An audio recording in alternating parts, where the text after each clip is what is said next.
أعوذ بالله من الشيطان الرجيم بسم الله الرحمن الرحيم الحمد لله رب العالمين ولا حول ولا قوة إلا بالله العلي العظيم ثم الصلاة والسلام على أشرف الأنبياء والمرسلين وخاتم النبيين وسيد المرسلين أبي القاسم محمد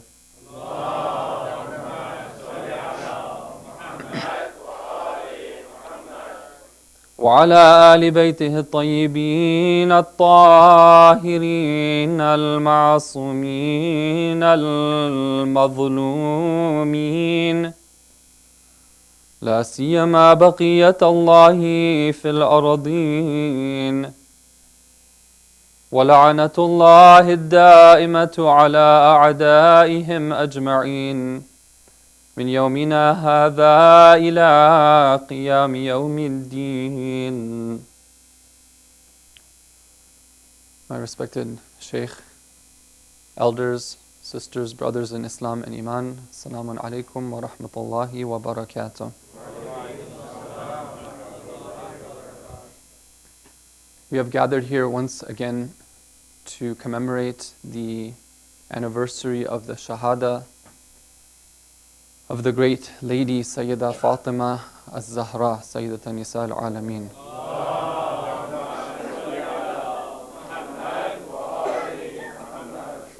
There was once a companion of our sixth Imam who asks him this title of az-Zahra, the radiant one. Why is it that we call Fatima az-Zahra? The Imam alayhi salam explains with such a beautiful phrase. He says that when this lady would stand in her mihrab, she had one area of the room dedicated only for her worship. When this great lady, this great mother of Imam Sadiq alayhi salam would stand in prayer in her mihrab, the Imam explains, Zahara nuruha li ahli as-sama'i kama yazharu nurul kawakibi li ahli al-ard. Her light would radiate to the people of the earth the same way that the light of the stars radiates to the people of the earth. Her light would radiate to the people of the skies the same way that the light of the stars radiates to the people of the earth. In a dark night, you can see the stars when you go out away from the city, how bright they are. The same way in the spiritual world, the ibadah of Sayyida Fatima would be something that the people of the skies would be in wonder of. It is an honor for us. It is a ni'mah for us to be able to gather together to remember this great lady. Not everyone has this opportunity. And we have to take advantage of the occasion. I remember some years back as I had the opportunity to be walking in the streets of the holy city of Qum during this time period. You know, in such cities, the whole city changes when such an occasion comes. It's not just a matter of one center in one small corner of the city. The whole city transforms. And the environment is one that you cannot help but to be grieved by walking in the streets. And by the way, that is one of the reasons why it is important for us to make the effort to try to come and be present in these gatherings and not just rely on an internet feed. If that's the only thing we can do, then that's better than nothing. But when possible, we should try to come and be in person and participate, because there's so much more than just the words that are spoken. Anyhow, I was walking through the streets and they do a good job of putting banners up that talk about different aspects of the occasion. This time I happened to come across a very beautiful banner where they had quoted Ayatollah Khamenei, Hafidahullah, regarding Sayyidah Fatima al-Zahra. What he says is the following. He says that Sayyidah Fatima al-Zahra throughout history has been an angel of a savior angel for the entirety of humanity. Meaning, as we go throughout the ages, this one personality has been there for the people who want her to be there for her. And she has been a savior for them. In those words, I found a lot of wisdom and a lot of hope and a lot of consolation as well too, because we are facing difficulties. Typically, there are things that are bothering us, challenges that we're facing, things we want to accomplish. This is the time to reach out and do tawassul to that great personality that Allah has given us. That lady, that Sayyidah, and inshallah all of our needs will be answered by her. The topic that we've been discussing has been the following: the tarbiyah of ourselves and our children. Tarbiyah being the process of raising somebody. And we explained how the concept of tarbiyah is not limited to just a parent and a child from the Islamic perspective. But rather, everyone is supposed to be on a journey where the murabbi is Allah, and we are like that garden sapling that needs the gardener to come and to remove the weeds and to allow it to flourish into the tree that it was destined to be. We talked about this principle that we have from Islamic sources of prevention before cure. And last night, we began to discuss this particular application of that concept, that when it comes to our exposure to media, how is it that we can apply prevention before cure, and why should we even do so? What is the big deal? What is the harm of being overexposed to media which presents themes and values that are contrary to Islamic themes and values? Now today, with the help of Allah, I want to go one level deeper to talk about one aspect of this whole thing. One particular value that you find being displayed in almost all forms of media. In particular, I want to discuss the love relationship. If you look at any movie, whether it be in Hollywood or Bollywood, any TV series, even books, YouTube channels, whatever it is, you find that one predominant theme that is part of almost every storyline in one way or the other is the presence of a love story. In the old days, we were talking about the tales of Arabian Nights. It was the classical theme of a prince and a princess being lost, not being able to find each other, and eventually they come together, or whatever happens. Or maybe sometimes they come together, sometimes one of them dies and they find somebody else. The typical story plot line. They realized that that particular theme, that particular plot line had to be changed in order to keep the interest. Even when they started going with those serials back from the very early times, it's very interesting if you track the nature of the portrayal of these love relationships in these serials and movies. You find that that theme is there, typically. But how they portray it, they use different variety of techniques. Back at the beginning in the 1960s, in one of those classical nighttime soap operas that they put on, even from that time they introduced a character who had tendencies towards the same gender. And at that time there was a big controversy over that. Now what it's become today, I don't even know. What the reports that I hear though, is that even sometimes things you can't even imagine are being portrayed. But what's interesting is that all the time it goes back to the same thing. This idea of two people, or maybe sometimes three people, whatever it may be, falling in love with each other. And this becomes the storyline. This becomes the main thing that occupies the audience as they watch. Is it going to happen? Is it not going to happen? Are they going to get together or not going to get together? What is the relationship going to be like? Now, what I'd like to do is to explore this and try to understand why is it that this particular value is being portrayed so much? Because we have to understand. At the very least, we should be intelligent consumers of what we consume. We should understand why is it that this is happening, and what sort of effects is it going to have if we have repeated exposure to this theme again, and again. In order to do that, we first have to look at the nature of the human being. When Allah created us, He created us in a state of utter poverty and need. We are very needy creatures.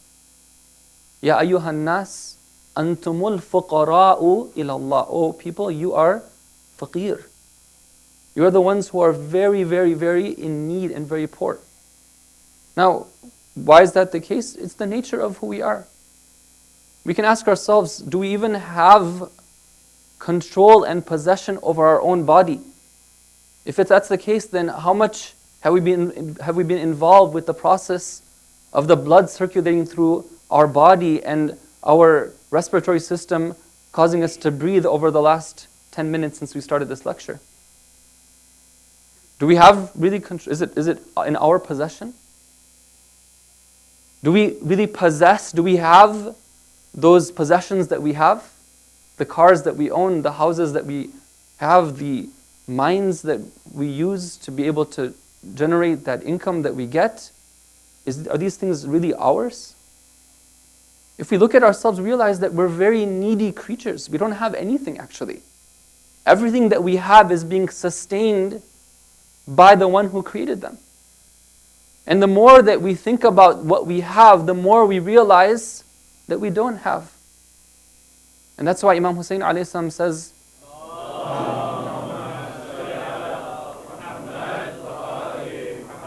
in his dua Arafat, that Ilahi ana al-faqiru fi ghinaya, فَكَيْفَ لَا أَكُونُ فَقِيرًا فِي فَقْرِي.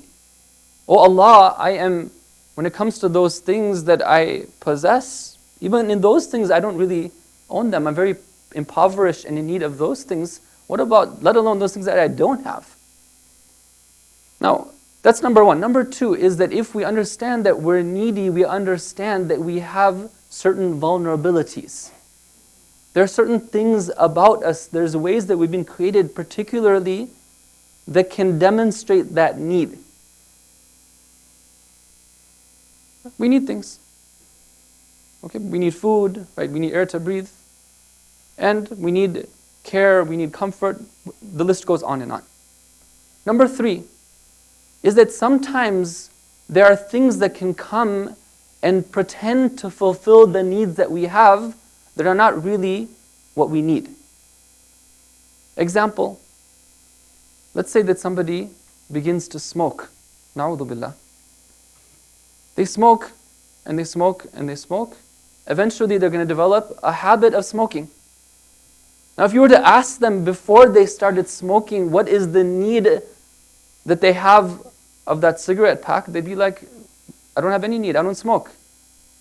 But you ask them some years down the line, when it became a habit for them, they'll be like, I can't live without it. And I met somebody like this, where he said that when I tried to stop smoking, I went from being a thin person to basically inflating, and I got very sick and I was near to dying because they took this away from me. I definitely need to smoke.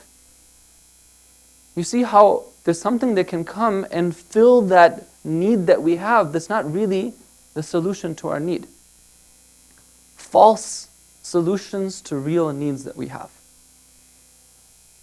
Now, given that that's the case, those who are aware of our vulnerabilities can make use of them for their own purposes. This is all logical discussion here. And one of those industries that makes use of our vulnerabilities is the movie industry and the TV industry and all those who make media for us to consume. I don't know if you've ever experienced this. I used to do a lot of traveling, and in the plane sometimes, you'd be sitting there, tired, jet lagged, closing your eyes, finally they turn off the lights, and somebody next to you is sitting there, and suddenly you hear them laughing. They laugh a little bit, and then they're quiet. And they laugh again, and then they're quiet again. Sometimes they start laughing really loudly, and you're like, what's going on here? Right? You look around like, is there something wrong with this person here? Why are they laughing like this? Nobody is around and nobody's talking to them. They're not having a conversation, but they're just randomly, once in a while, they happen to be laughing, and sometimes very loudly, and you want to sleep in it. What's going on? And then you go closer and you see that you see the white earphones sticking out of their ears, and you realize that, okay, they're watching something. They're watching a show, they're watching a movie, and it's because of that they're laughing like this. Now usually that's where the thought process ends. They're like, okay, yeah, they're watching a movie, fine. I'll have to figure out how to sleep despite the noise. But when you think about it, you realize that there's something going on here. We have a vulnerability. There are certain times when we can be caused to react with laughter. And this person is willingly allowing themselves to be exposed to that, and for this vulnerability of theirs to be taken advantage of. Imagine that we had something that could tickle somebody. Like from the mimbar here, we had something, right? Indiscriminate, whenever randomly we could just reach in, like, okay, you're going to laugh now? Okay, here. I'm going to tickle you, I'm going to tickle you. Right? How many of you would be ready to accept that? That would go against the very fundamental rights that we have. No, I deserve to be tickled when I want to be tickled. You cannot decide when to tickle me. That's something that's something private. But you see how this person, when he's sitting and watching that, he's more than willing to allow whoever is dictating, or shall we say, who is directing that show, to be able to determine when he's going to laugh and when he's not going to laugh. He's taking advantage of that weakness. There's another weakness that we have as well too. I'm just giving you an example so we can understand this even more thoroughly, which is the weakness that we don't like to be bored. Right? We like things to be kind of going on a little bit with a certain pace. I can see that sometimes when we start to belabor a point, how sometimes the eyes start closing, right? Because that's our nature. Our nature is that we were created as hasty. وَكَانَ الْإِنسَانُ عَجُولًا. Human beings were created in a hasty way. Now there's certain reasons why Allah created us this way, but again, this becomes a weakness that can be exploited. Have you ever seen a movie where they don't make things go fast? They make things go very slowly. Usually you don't see that type of movie because that movie doesn't make it to the big screens. There's a reason why most movies are very fast and very action-packed. Because they know that a human being they like that. And after all, they want you to like their movies, they want you to like their TV shows. Otherwise, you're not going to watch it. If you don't watch it, they're not going to get the sponsors. If they don't get the sponsors, there's not going to be money made in, so on and so forth. No, there's not going to be any TV show. It has to be action-packed, and things have to move so fast. Now, at the same time that things are moving so fast, guess what's happening? What's happening is that we do not have the power to think over what's happening. Because after all, to be able to think over something, you need some time. Right? If you're presented with something and immediately you're taken to another scene and you're starting there, and then you're taken back over here and over here and over here, that's the way they do things. Along with the change in background and scenery, it takes a while after, we're human beings, right? It takes us a while to adjust to that. We are not able to even think over what happens. Now that's something which is a pretty serious consequence. Right? When somebody is able to rob us of the ability of being able to think, well, usually that's something that we would stand up and say, no, that's a right that I must have. If I want to give up my ability to think, then I'll do so willingly, not unwillingly. And we could continue this discussion, but I hope that this point is coming through, inshallah, which is the point that our vulnerabilities can be taken advantage of for certain goals that the producers of these shows want to accomplish. Now there's another thing that's happening here which is very important, which is that through the use of certain devices, these shows are able to take us and bring us into their reality, and we start to imagine that we are part of them. Now, this is very important. What's the proof of this? Well, through experience. You might have seen, when somebody watches those types of movies where they do a lot of they take the machine gun and then it's like they start shooting, right? You see that movie once, Okay, you get a bit of a rush, right? Like this American sniper, you know what happened. Some people got so much of a rush that they decided to, take some action based on that.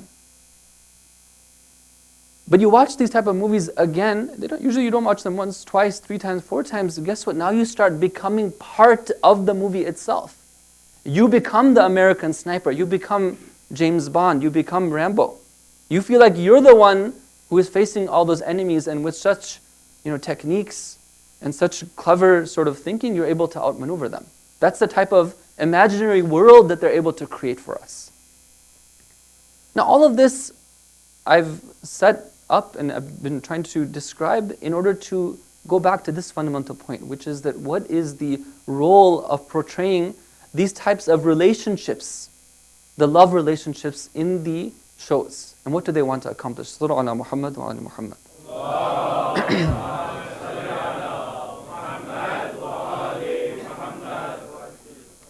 We said that there are certain needs that we have. We're very needy creatures. What need is trying to be fulfilled when they present this type of love between two individuals? Well, it goes back to the need that we have for loving, but loving whom?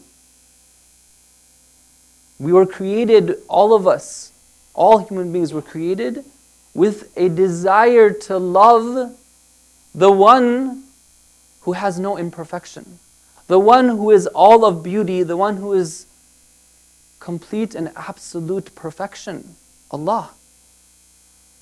All of us have this, and it's something which is absolutely deep-rooted in every human being. The need to love the perfect being, the need to love Allah. And that's something that anybody who studies a human being is aware of, that we have that desire. Now that becomes something that is a strength potentially if somebody uses that desire to get closer to Allah. But it also becomes a weakness that those who wish to exploit our weaknesses for their own purpose can do so. And they can start to present false love. Why is it that this is the number one theme and number one value in all of these serials and all of these dramas and all of these movies? It's because that is the number one desire that we have as human beings. To have a relationship with that one divine being.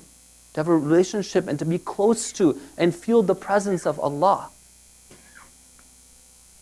Now, in order to explain this concept a little bit further, I want to turn to the Quranic example that we have of love between human beings that's termed as false love. All this while, I've been describing this love. I've been using the word love, but from the Quranic perspective, actually this love is something which is considered as false love. Remember, going back to that point, that there are certain things that can come and pretend to fulfill our real needs, but they're not something that we really need. This is one of those examples. The false love that two human beings can have for one another. The example that I want to take is the example of Nabi Yusuf alayhi salam. Nabi Yusuf in the Quran and the wife of the Aziz, usually we refer to her as Zulaykha, although the more correct pronunciation is Zalikha. Now this is a story which sometimes is misunderstood. Sometimes, because we've heard so many of these fairy tales and storylines and plots, we reduce the story to simply being a story of love between two human beings. It's almost like a prince and a princess story, where there's this great prince in the form of Nabi Yusuf alayhi salam, who's very handsome, and then there's this lady who is very beautiful. She falls in love with him, but because of various reasons, she's not able to connect with him. After many trials and tribulations, the story eventually ends on a happy note. That lady, her beauty is restored, and she marries Nabi Yusuf alayhi salam, and that's the end of the story. Now, brothers and sisters, if this is the way that we've understood the story of Nabi Yusuf alayhi salam, and I know that many of us have studied this, and we learned it, but perhaps some of us may have learned it in this way. This is wrong. This is not the way it actually worked. When you go and look at this story in detail, we start to see a completely different perspective on what is true love and what is false love. First of all, when Allah describes what type of love that Zulaykha has for Yusuf, He says that the women of the town were talking about this. Because word got out that she has this type of love for Yusuf. And the expression that the Quran uses is قَدْ شَغَفَهَا حُبًّا.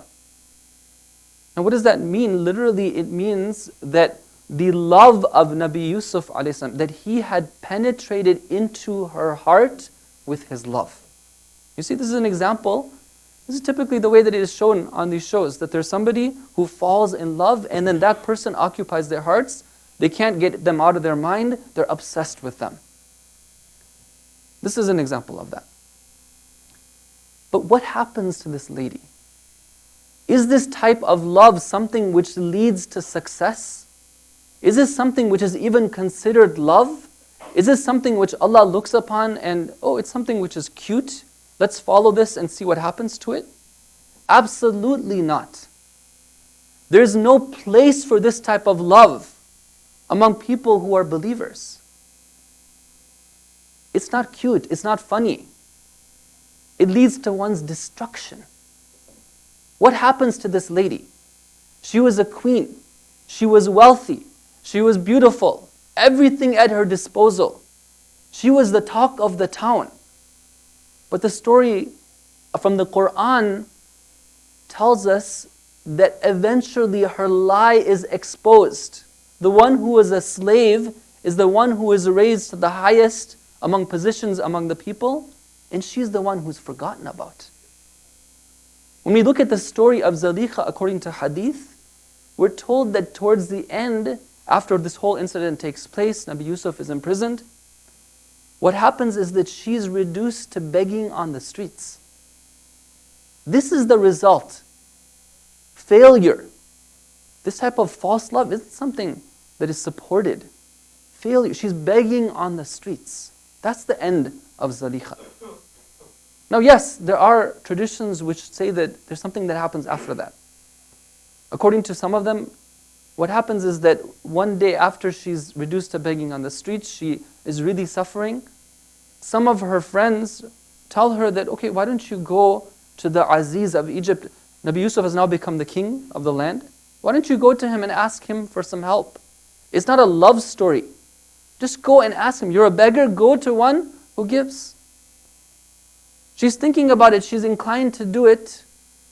But then some people tell her, no, you can't go. In one narration, she's embarrassed because after all, she was the cause of Nabi Yusuf being thrown into prison. And then after she had accused him of such, like heinous crimes and all that. So she's guilty. She feels ashamed. But eventually she makes the decision. What does she say? That after all, I'm not going to fear one who fears Allah. Let me go and see him. She goes and sees Nabi Yusuf alayhi salam. He greets her. And what does she say? She says she praises Allah. She says, praise be to Allah, glorified be Allah, the one who raises the slave to the position of the king and the one who lowers the king into the position of the slave. Nabi Yusuf alayhi salam gives her some advice. He tells her to repent over her past actions. And then at the end, he says that, what is your need? She says that I am now in an old and decrepit stage. I don't want to die like this. She's found new faith, she's repented. She says that I want to become young again. And according to the tradition, Nabi Yusuf prays for her to be young. She becomes young, and then according to some narrations, he marries her. This is the way that the story ends. But what takes place in order for Zulaykha to receive this status of being the wife of the Prophet? Was it because she liked Nabi Yusuf? Because she fell in love with his beauty, that Allah rewarded her by making her the wife of a Prophet? No, we saw that the end result of that was nothing but destruction. It was because number one, she admits to Nabi Yusuf's merits. She says that he's the one who has been raised by Allah. She acknowledges the merit of his taqwa. Number two, It's because she admits her own mistakes. And she says that I am the one, who I've fallen because of what I've done. And number 3, she engages in sincere repentance to Allah. This is how the scholars analyze why it is that eventually she did receive that honor, if indeed she'd received it. So brothers and sisters, we have to understand from this story that this type of love is not something that can be supported. There's no place for it. There's another point about this story that I'll mention, inshallah, and then move towards the Masaib. Sallu ala Muhammad wa ala Muhammad.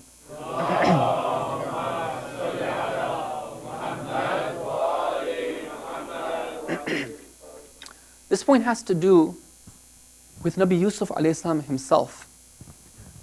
That again, sometimes when you look at the story in simplistic terms, we see it in the way that these typical stories are told. That the handsome prince is the one who eventually, becomes the king of the land. Why was Nabi Yusuf alayhi salam handsome? What was it that was special about Nabi Yusuf alayhi salam? In one of his quotes that they have recorded from Ayatollah Bahjad, rahmatullahi alayhi, he describes something about the beauty of Nabi Yusuf alayhi salam. It's something which is very beautiful. He says that in tradition we are told that when Allah created the universe, He took all of physical beauty and He divided it into half. One half of physical beauty He gave to all the physical universe that we see around us. All those beautiful things we see in the forms of mountains and rivers and waterfalls and rainbows and all those other things. All of that is only one half of the physical beauty of the universe. The other half of the physical beauty of the universe, according to this tradition, Allah gave to Nabi Yusuf alayhi salam. So this shows us that Nabi Yusuf alayhi salam was very handsome. He was very beautiful on a physical level. But then Ayatollah Bahjad goes on to say something. He says that, but one thing which is absolutely certain is that the spiritual beauty of Nabi Yusuf alayhi salam was something that was far greater than the physical beauty of Nabi Yusuf alayhi salam. And that spiritual beauty is something that every single one of the prophets and the Ma'asumeen alayhi salam, all of them shared. How did Nabi Yusuf become a beautiful person? How was he raised into that position that he got to? Why was he the story of the successes of rags to riches? Why was he the one who became rich? It's not because of his physical beauty. It's because of his spiritual beauty that came about as a result of his taqwa. According to tradition, after he became of age, he was in the palace. And many times he was there and his master, the one who was commanding him, was the wife of the Aziz. For 7 years, he was in the service of this woman. For 7 years, not a single time did he even glance upon her, according to tradition. 7 years is not a small amount of time. But not even one time did he raise his head to even look at her because he knew his responsibility. He knew he had to preserve himself. He knew that he had to preserve this value of iffah. Brothers and sisters, iffah. This is a value that unfortunately is fast disappearing from the values that we need to possess as mu'mineen. When the Ahlul Bayt tell us how we're supposed to raise our children, in one tradition they give us 3 instructions.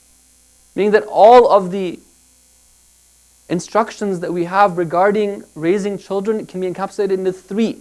What are those 3 things? Number 1 is that you should give your child a good name. Number 2 is that you should, and of course along with that goes the other teachings as well too, of being a good person, living up to that name which you give them. Number 2 is that you should teach them how to write and all those things that go along with becoming educated and learning those skills that we need in order to survive and use this world for good purposes. Number 3 is that you should ensure that they preserve their iffah. It's such an important concept, brothers and sisters. It was because of the iffah of Nabi Yusuf alayhi salam that he was raised to that station. Now this particular value, we have to look at it and compare it to the type of lifestyle that all this media is calling us to. From the youngest of ages, even in official curriculum that's published by the government, this concept of protecting ourselves, guarding ourselves, is absolutely not present. But rather, the concept and the values that's being pushed is expose yourself, expose yourself, expose yourself as much as you can, as an early age as you can. I'll end with this inspiration that we have from one of our great ulama. There was an alim that you must have heard of. His name is Muqaddas Ardabili. He's one of the greatest of ulama, even until today when they're talking about different scholarly opinions and they come to discuss him, they do so with a special sort of reverence.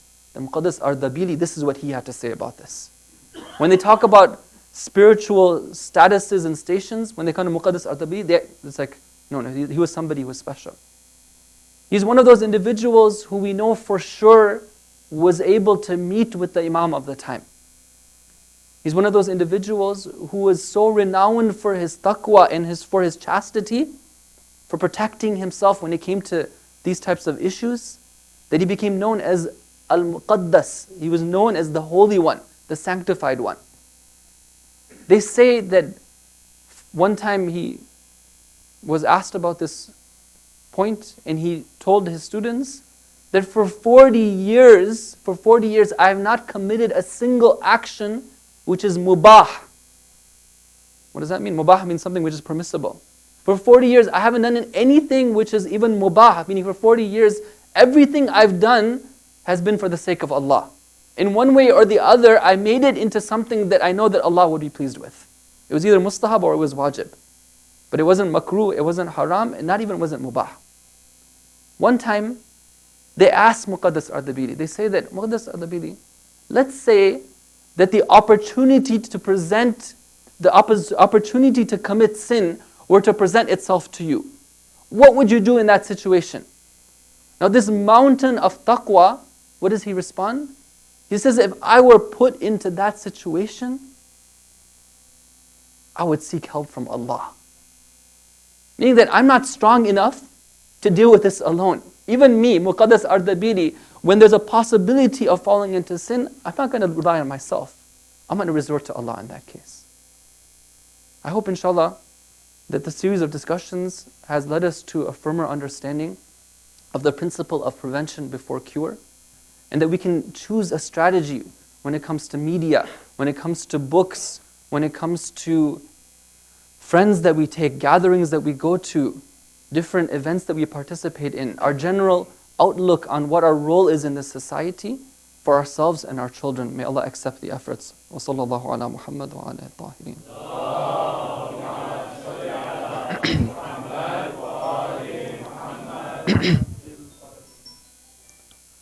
صلى الله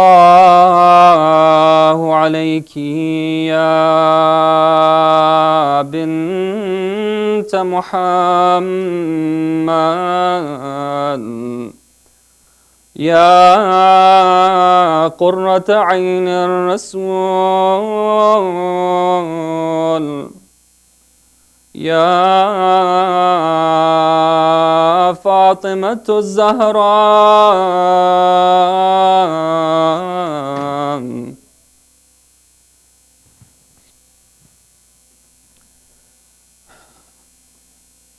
According to a tradition, one time Imam Rida alayhi salam was in the home with his son Imam Jawad. Imam Jawad alayhi salam was only 4 years old. Imam Rida alayhi salam notices that Imam Jawad alayhi salam is standing alone in the corner, lost in thought, thinking about something. After a bit of time, Imam Rida alayhi salam calls his son. He asks him, "Oh, my son, what is it that you are thinking about? Why do I see you in this situation?" Imam Jawad alayhi salam, despite being 4 years old, he responds to his father. He tells him that I'm thinking about those types of inflictions that my grandmother, Sayyidah Fatima al-Zahra, had to face. I'm thinking about them. I'm thinking about the injustice that was committed to her. And I'm just imagining that if I had the opportunity to face those who did this injustice to her, how I would treat them and what I would do with them. Imam Rida alayhi salam goes to his son and kisses his forehead and embraces him and congratulates him for having these types of thoughts. Our Imams, all of them, when they would recall the tragedy of their grandmother Fatima az-Zahra, they would begin to cry. Not just cry, they would begin to weep.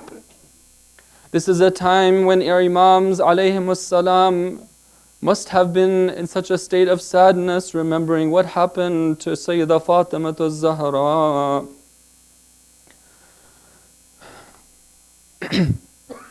According to tradition, when Rasulullah sallallahu alayhi wa alihi passed away, the people gathered in that location in Saqifa. They were busy trying to decide who they're going to pick to lead the nation. Imam Ali alayhi salam was busy bathing and shrouding and burying the body of the Prophet. He goes and he buries him. He returns back to his home.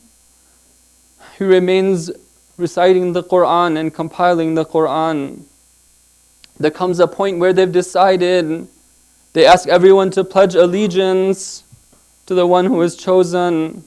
But they realize that Imam Ali alayhi salam has not given his bay'ah. They command one of them to go to the house of Fatima. They tell him, go to Ali and tell him to hasten to the call of the Khalifa of the Prophet of Allah. Qunfud goes to Ali several times and he conveys the message to him, but each time Imam Ali alayhi salam refuses to go with them. One of them becomes so angry, he tells Khalid and Qunfud, gather some fire and some wood. They take that wood and fire and they go to the house of Fatima salamullahi alayha. Fatima alayha salam is standing behind the door. What kind of clothes is she wearing? She is still grieving the death of her father, Rasulullah. We know that she had become very weak and thin at this point. Eventually he himself comes to the door of Fatima and bangs at the door, saying that, oh son of Abu Talib, open the door. Sayyidah Fatima calls out, she says, oh so and so, what do we have to do with you? Why don't you leave us alone? Let us grieve in peace. He responds and says, open the door or I will have it burnt down upon you. She says that, oh so and so, do you not fear Allah? You wish to enter into my house without seeking permission and you want to assault us? But he is not moved at all. He calls for the fire to be lit and the house begins to burn.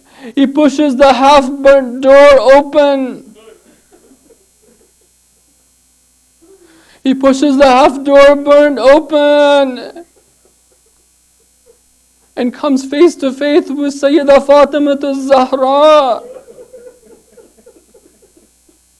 The sword is unsheathed and he strikes at the side of Fatima. She screams out, Ya Rasulullah. He then lifts his whip and strikes the arm of Fatima. They find Imam Ali alayhi salam and they throw him on the ground. Look at the tragedy, that Imam Ali alayhi salam is left alone with only the daughter of the Prophet to defend him.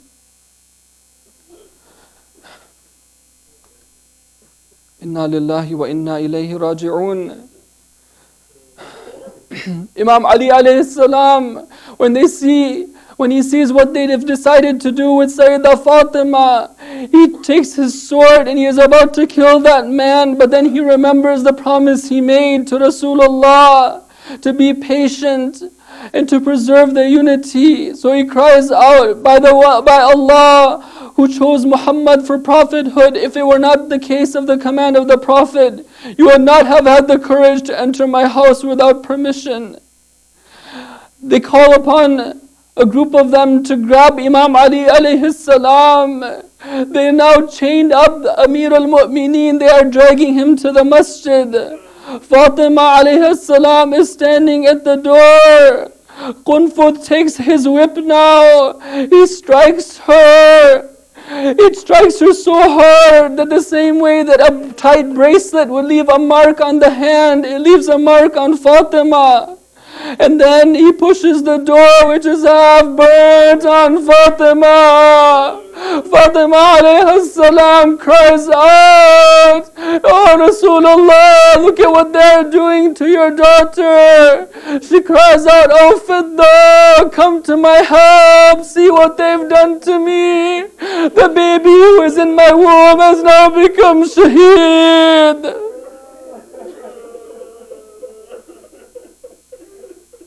Fatima alayhi salam becomes aware in that state of what they are doing to Imam Ali alayhi salam. She tells Fidda, "Oh Fidda, help me. Let me go and pursue Imam Ali. Maybe I can do something to help." When she makes her way to the masjid, she realizes that there is nothing that she can do at that point. She goes to the grave of her father Rasulullah and she begins to weep. She tells him that, "Oh Rasulullah, Ali is being dragged and arrested the way that they would drag a camel who is going to be executed. Ya Muhammad, Ya Abul Qasim, Ya Rasulullah, ala la'natullahi ala al-qawmi al-zalimin, wa sayalamu alladhina zalamu ayyam munqalibin yanqalibun." Mata ma Hussein.